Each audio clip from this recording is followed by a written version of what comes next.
수해 때문에 고통당하는 분들을 위해서 오늘 예배 마치고 여러분 나가실 때 중앙에 하얀 조그마한 수해 모금 함을 준비했습니다.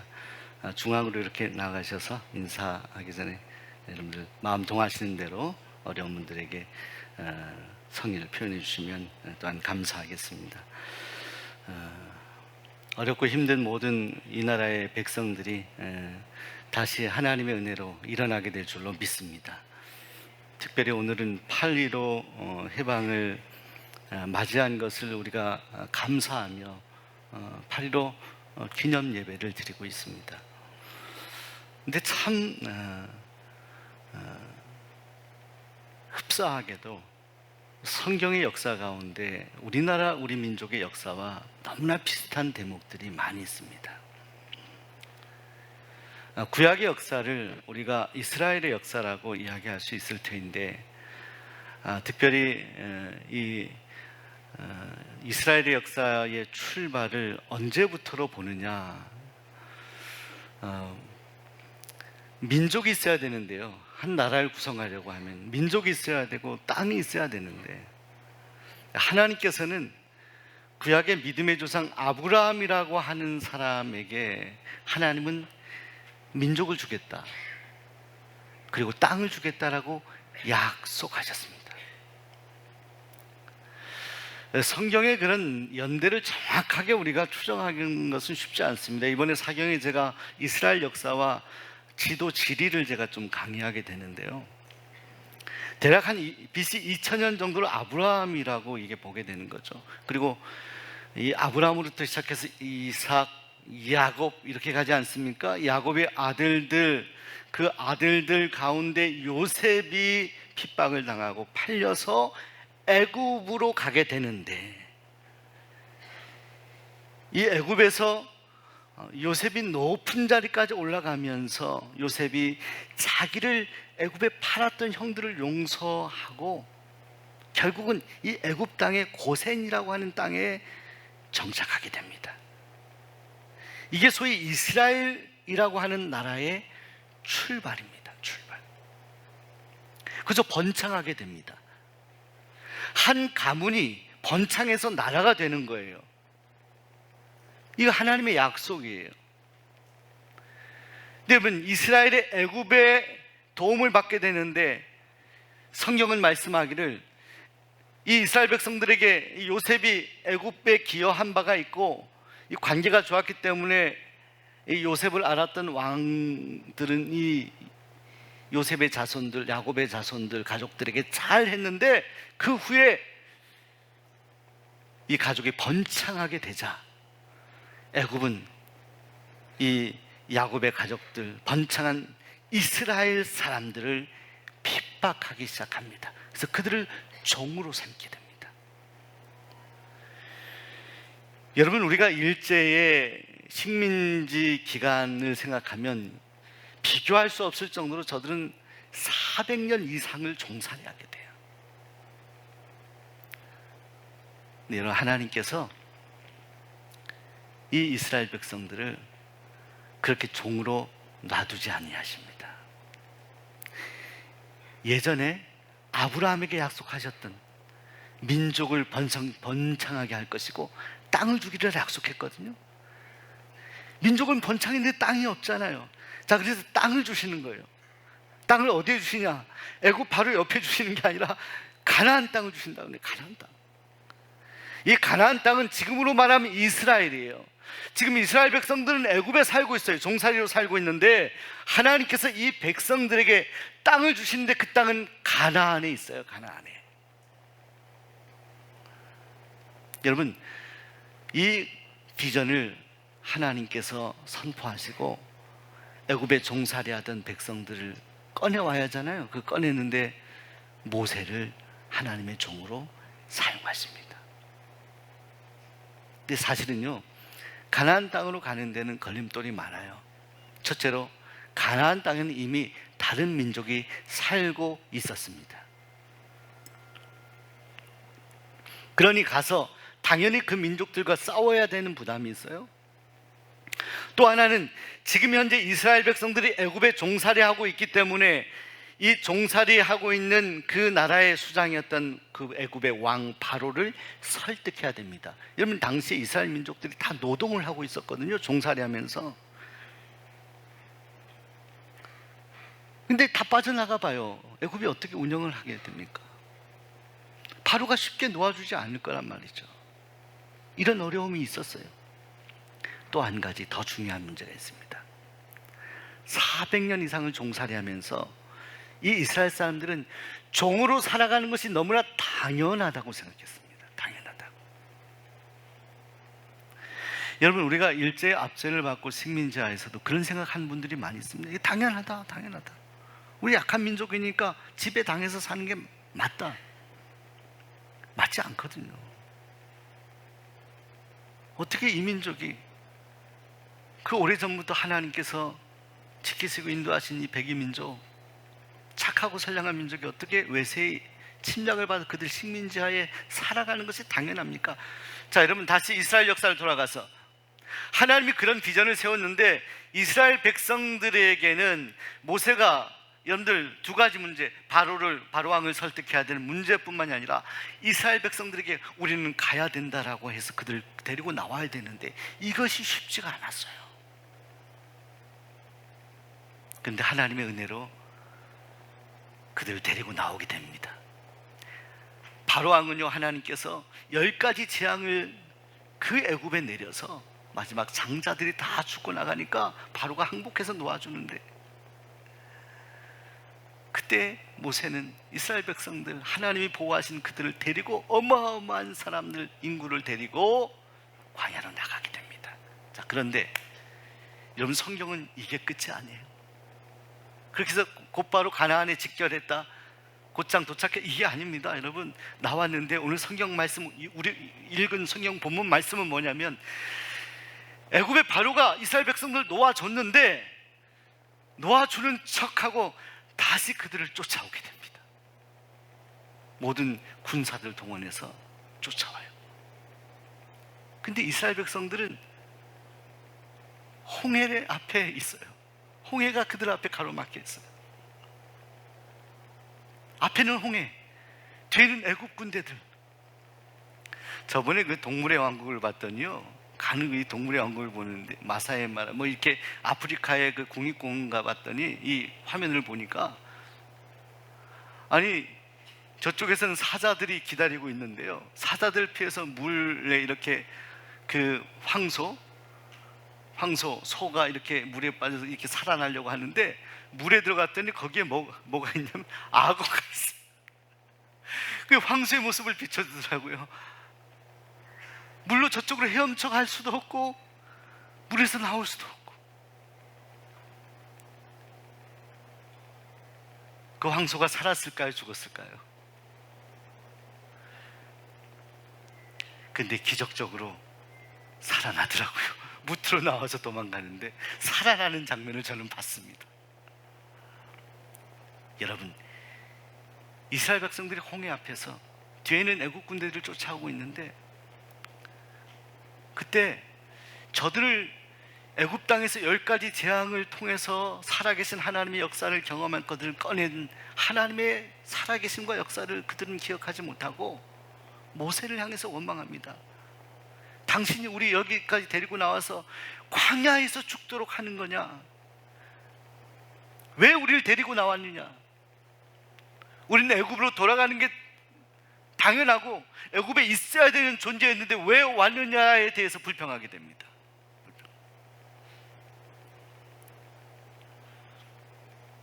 당장 앞에는 홍해고 뒤에는 저들을 죽이러 잡으러 애국 군대들이 쫓아오니까 그 두려움 때문에 모세를 원망해요. 그때 모세가 선언한 말씀이 오늘 기록이 되어 있습니다. 여러분, 모세가 뭐라고 선언합니까? 첫째로, 너희는 오늘 여호와께서 행하시는 구원을 보라 맞습니다. 구원을 보라. 하나님이 행하시는 구원을 봐라. 지금 너희는 쫓아오는 애국 군대를 이제 더 이상 보지 않아도 될 것이다. 저 애국 사람들을 영원히 보지 않을 것이다. 여러분, 지금은요 애국 군대들이 뒤에서 당장 소리가 나면서 쫓아와서 이제 근접한 상황이에요. 앞에는 홍해가 있어요. 자, 글쎄 이 이스라엘 사람들이 그렇게 불평을 하고 원망을 하는데 모세가 이렇게 선언을 하는 겁니다. 두려워하지 마라. 하나님이 이루실 구원을 봐라. 하나님은 우리를 여기서 죽이려고 여기까지 인도하시는 것 같냐? 이거예요 질문은. 나는 믿노라. 나는 믿는다. 저 가나안 땅에 비전을 주신 하나님께서 결코 이곳에서 우리를 죽게 내버려 두시지 않을 것을 믿는다. 모세는 선언하고 넘실거리는 홍해를 바라보고 두려워하는 이스라엘 백성들에게 선언하는 겁니다. 구원을 받아. 여러분, 결국 하나님이 그들을 건져주시잖아요. 놀라운 방법을 건져주세요. 여러분, 믿음은요 보이지 않는 것들의 실상이라고 했습니다. 하나님이요 때로는 우리에게 아주 사면초가의 상황을 주실 때가 있어요. 앞으로 갈 수도 없고 뒤로 갈 수도 있고 옆으로 갈 수도 없고 누울 수도 없고 일어날 수도 없고 어디에도 탈출할 방법이 없고 그런 길을 찾지 못할 때가 있어요. 우리가 살다 보면 그럴 때가 있죠. 근데 여러분, 우리를 선택하시고 구원하신 하나님께는요 그 상황 속에서도 여전히 우리를 위해서 바라보고 계심을 기억하십시오. 모세가 선언합니다. 구원을 봐라. 하나님이 우리를 구원하시기 위해서 여기까지 인도하신 그 놀라우신 일을 행하셨던 일을 기억해라. 지금 그 일을 행하실 것이다. 지금 그 일은 홍해는 전혀 움직이지 않고 있어요. 애국 군대는 계속 쫓아오고 있어요. 상황은 변하지 않았어요. 더 위협스러운 상황이 되고 있어요. 더 위험한 상황이 되고 있어요. 그런데 모세는 선언하지 않습니까? 하나님이 이루실 구원을 보라. 지금은 행하실 것이다. 지금. 여러분, 우리의 삶의 정황이 사면초가라 할지라도 여러분, 우리를 구원하신 하나님을 기억하시기를 바랍니다. 근데 오늘 8.15 광복절 맞이해서 애굽에서 탈출한 이스라엘 나라와의 문제만 우리가 기억할 것이 아니라 이 구원이라는 것은요 구출한다는, 한 나라가 식민 지배하에서 자유함을 얻는다는 것만을 의미하는 것이 아닙니다. 왜? 지금 이스라엘 백성들은 가나안 땅을 향해 가고 있기 때문에. 가나안은 뭡니까? 하나님의 구원의 장소를 말하는 거예요. 여러분, 일제 식민지 하에서 우리가 고통을 많이 받았는데요, 여러분 그 역사 속에서 하나님은 우리를 구출해 주셨습니다. 그런데 일제보다 애굽보다 더 강성하고 무서운 세력이 오늘 우리에게 있어요. 우리를 구원받지 못하게 하는 영적인 사단의 세력이 있어요. 구원을 보라 하는 것은 한 민족에게 식민 지하에서 탈출하는 것만 의미하는 것이 아닙니다. 성경의 구원이라는 것은, 성경의 엑소더스라는 것은 바로 사단의 지배, 심판받을 수밖에 없고 죽을 수밖에 없는 인생들을 구원하시는 하나님의 구원의 계획까지 포함하고 있는 거예요. 일제치하에서 우리를 구원하시고 해방시킨 하나님은요 곳곳에 십자가를 세우셨습니다. 외세보다 더 무서운 우리가 싸워야 될 적은 무엇인지 아십니까? 그것은 사단이에요. 태초부터 하나님과 멀어지게 했던 사단. 오늘 새가족 오셨고 또 새가족 길라잡이도 했습니다만, 여러분, 우리가 이 나라가 외세의 지배에서 정말 주변 강국들의 상황에서 탈출할 수 있는 것이 우리가 자주국방을 하는 것이다, 경제를 더 부강하게 하는 것이다, 여러 가지 방법들 얘기하지만 사실은요 역으로 우리 민족의 구원 받을 수 있는, 다른 외세에 당당하게 우리가 승리할 수 있는 방법은요 교회가요 기도하여 구원의 놀라운 하나님의 역사를 이루어가는 거예요. 잊지 않은 영혼들을 구원하는 거예요. 이게 맞불같이 역사하는 거예요. 이 민족의 역사를 보세요. 가장 어려웠던 일제시하에서도 기도하였던 많은 믿음의 사람들이 있었어요. 그 후에 가장 어려웠던 60년, 70년 전쟁 이후에 이 민족이 기도하여 하나님께 두 손 들고 복음을 전하여서 그 힘이 이 나라를 지탱하게 한 것 아닙니까? 경제가 지탱하게 한 게 아닙니다. 하나님의 구원의 손길이 있었기 때문입니다. 여러분, 모세는 두려워한 이스라엘 백성들에게 여호와께서 행하실 구원을 보라 말씀합니다. 홍해를 넘어서서 가나안 땅으로 인도하시고자 하는 하나님의 계획을 보라 말씀하십니다. 다른 하나님 14절에 여호와께서 우리를 위해 싸우신다라고 선언합니다. 모세는 여호와께서 이루실 구원을 보고 이제 우리가 하나님께 마음을 모아 하나님을 신뢰하면 하나님이 우리 대신 싸울 것이다, 이렇게 선언합니다. 여러분, 오늘 여러분이 하나님께서 대신 싸워주시는 삶을 살아갈 수 있기를 소원합니다. 여러분, 성경은 말씀이에요. 이후에 말씀을 보시게 되면 이스라엘 백성들은요, 피 한 방울 흘리지 않고 홍해의 그 물 옷에 젖지도 않고요, 그들은 다 탈출하게 됩니다. 하나님의 은혜로, 하나님의 긍휼하심으로, 지도자 모세의 간절한 믿음과 소원으로 그들은 탈출하게 되고요, 거기에 애국 군대들이 다 수장당하게 됩니다. 이후에 고대사를 보게 되면 이 애굽의 역사가 급격하게 쇠퇴하였던 것이 아마 이 일 때문이라고들 그렇게 해석하는 역사학자들도 있습니다. 사랑하는 여러분, 이 민족이 사면 초가의 상황에서도 일어날 수 있고 탈출할 수 있는 것은 우리 대신 싸우시는 하나님을 의지할 때에만 가능합니다. 하나님이 이루시는 구원, 그 놀라운 역사를 우리가 기억하며 그 구원의 하나님을 바라볼 때에만 가능합니다. 이번에 우리 감리교 하리성회를 시작하면서 감리교 본부에서 감독회장 이하로 모든 감독들, 또 많은 목회자들, 성도들이 이대로 감리교회가 가서는 안 된다. 여러분, 저는 통계를 매년 이렇게 접하는데 정말 작년 한 해만 서울연회에 있는 성도들이요, 몇만 명이 줄었어요. 경기연회도 마찬가지입니다. 이런 적이 없었습니다. 최근 근대사에 정말 성도들이 20% 30% 줄어서요, 교회가 텅텅 비고 있어요. 더 기도해야 될 때인데, 더 뜨겁게 하나님께 나아가야 될 때인데, 더 복음을 전해야 될 때인데, 이 코로나라는 상황 속에서 많은 이들이 교회를 떠나는, 이러면 안 되겠다, 우리 감리교회가 다시 일어나야겠다 하면서 하디성회를 시작하면서 이대로는 안 된다. 그래서 하나님께서 이 감리교회에 주신 선물이 기도하자는 거예요. 하루 이틀이 아니라 1년 2년이 아니라 100년을 기도해보자. 저는 100% 동의했습니다. 하자고 했습니다. 선배 목회자들에게 하자고 했습니다. 그렇게 생각한 분에게 잘 생각했다고 했습니다. 5년 10년이 아니라 100년을 기도해보자.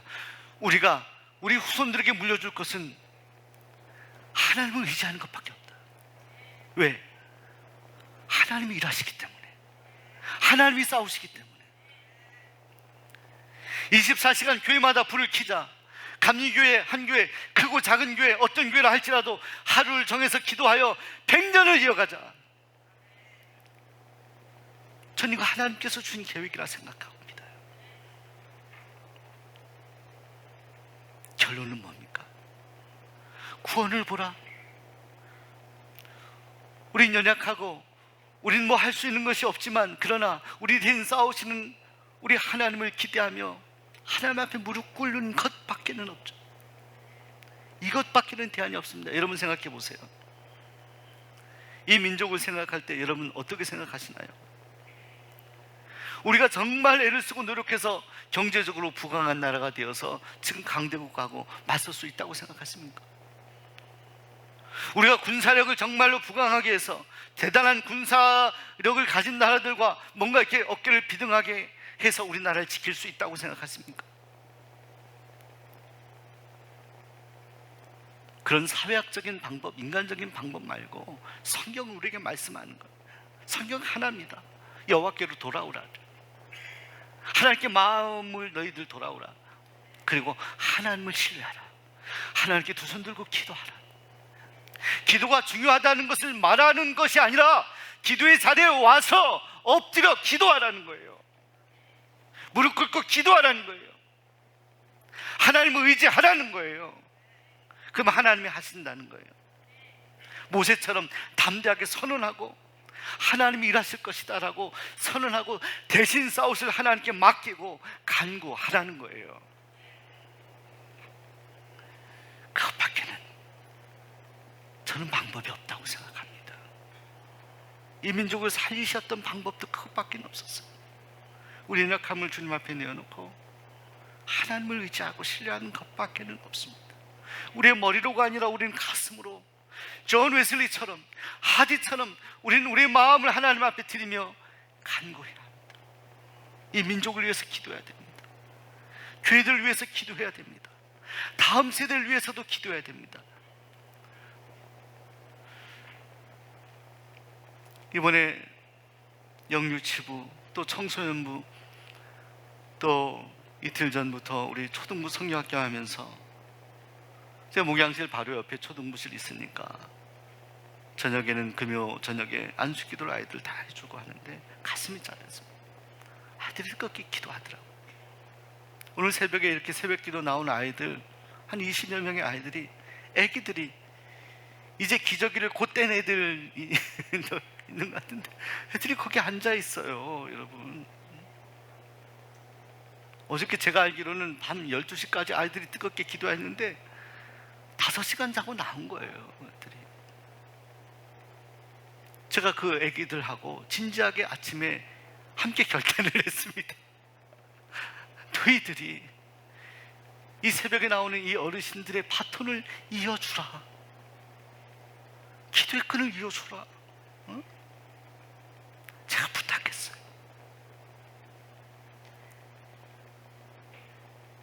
여러분, 이 교회가 살 길이 뭐라고 생각하세요? 교회가 다시 회복할 수 있는 길이 뭐라 생각하십니까? 나 개인과 우리 가정이 다시 일어날 수 있는 길이 뭐라 생각하십니까? 하나님께 무엇라 말씀드릴 내용이 장황하지 않지만 그저 십자가 앞에 와서 우리의 죄와 우리의 연약함을 내어놓고 하나님 앞에 엎드리는 거 아니겠습니까? 우리의 믿음의 선조들이 그렇게 했잖아요. 여러분, 우리가 역사책을 발간하고 특별히 일제시대의 역사의 흐름들을 이렇게 읽게 되면 일제 말에 가장 어려웠던 것이 신사참배 문제입니다. 그때 우리 교회 담임을 하시던 유홍준 이 목사님의 아들이었던 유부영 전도사님이 당시 신사참배 때문에요, 일본에 이렇게 강제로 징용을 끌려가게 됩니다. 그래서 아직 소식이 없어요. 저분의 아드님이 지금 감리교단 안에서 저쪽 사강 쪽에서 그냥 장로님으로 지금 원로되셔서 교회를 섬기고 계십니다. 유보라 장로님이라고. 저번에 우리 교회 오셔서요, 옛날 그 이야기를 하는데 정말 가슴이 짠하더라고요. 일제 1933년에 2층짜리 교회를 지었습니다. 당시에 여러분 보세요. 지금 봐도요, 우리 교회 지금 봐도 저 교회가 너무나 번듯하죠. 저게 일제시대의 우리 수원 종로교회 사진이에요. 너무 귀한 자료죠. 그런데 보세요, 역사책에 보면 1940년대 우리 교회를 담임했던, 이 해방의 때 담임했던 분이 정둥은 목사님입니다.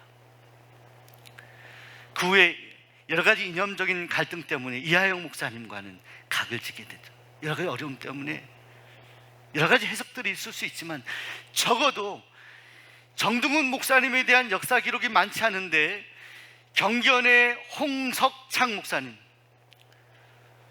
그 목사님이 경기원의 역사를 가장 많이 알고 계시고 자료를 많이 갖고 계신데, 그 목사님이 쓰였던 수원지방 70년 약사를 인용하여서 역사책의 이주배 장로님이 인용한 그 대목에서 이렇게 기록하고 있습니다. 일제 말년의 교회들은 갖은 탄압을 받던 하였는데, 그 탄압을 받던 중 마지막에는 교회당의 문을 닫지 않을 수가 없었습니다. 그것은 교인들이 모이지 않았기 때문이 아니라 교회당을 빼앗아서 집회를 드리지 못하도록 일제들이 막았기 때문입니다. 왜? 신사참배를 강조했으니까. 하나님 섬기는 거 저들에게 눈에 가시죠. 핍박한 거예요. 그때 수원 종로교회는 수원읍에서 개신교회 중에 유일한 교회로 큰 교회였으나, 이때 교회당을 일제에 빼앗겨 마굿간으로 사용되는 가운데, 여기 있는 자리가 마굿간으로 사용됩니다. 당시 담임자인 정둥은 목사님은 성도들 가운데 제단을 쌓으려는 12명에서 13명의 성도를 이끌고 3일학교 강당이나 팔달산 한 모퉁이에서 예배를 드리게 되었습니다. 수원 종로교회, 이곳이 마굿간으로 사용된 그 핍박 가운데서도 그 목회자와 함께 3일학교 강당 구석에서, 우리가 앞에 보이는 팔달산 그 어느 산자락 어느 곳에서 이 민족과 나를 위해 기도하였던 그 믿음의 조상들이, 그 믿음의 선조들이 우리의 선배들이에요. 저는 이 대목을 읽으면서 팔달산 오를 때마다요, 그분들의 모습을 생각해봐요. 이름을 알 수는 없지만 12명, 13명 언급했던 이 소수의 사람들은 그 핍박 가운데서도 하나님을 예배했습니다. 그 기도가 마중물이 되었고, 그 기도가 하나님이 대신 우리 교회를 위해서, 민족을 위해서 싸워주시는 능력이 되었어요. 여러분, 이 기도가 지금 우리에게 필요합니다. 지금 이 시대에 필요합니다. 이 나라에 필요합니다. 이 교회에 필요합니다. 하나님 앞에 무릎 꿇읍시다. 기도의 소중함을 외치는 것이 아니라 기도하기 위해 주님 앞에 엎드려 이 민족을 하나님 앞에 드립시다. 그리고 다음 세대가 우리의 기도의 바톤을 이어갈 수 있도록 그들에게 우리의 기도의 모습을 보여줍시다.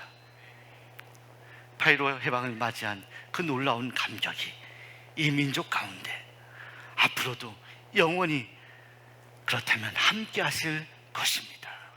기도하겠습니다.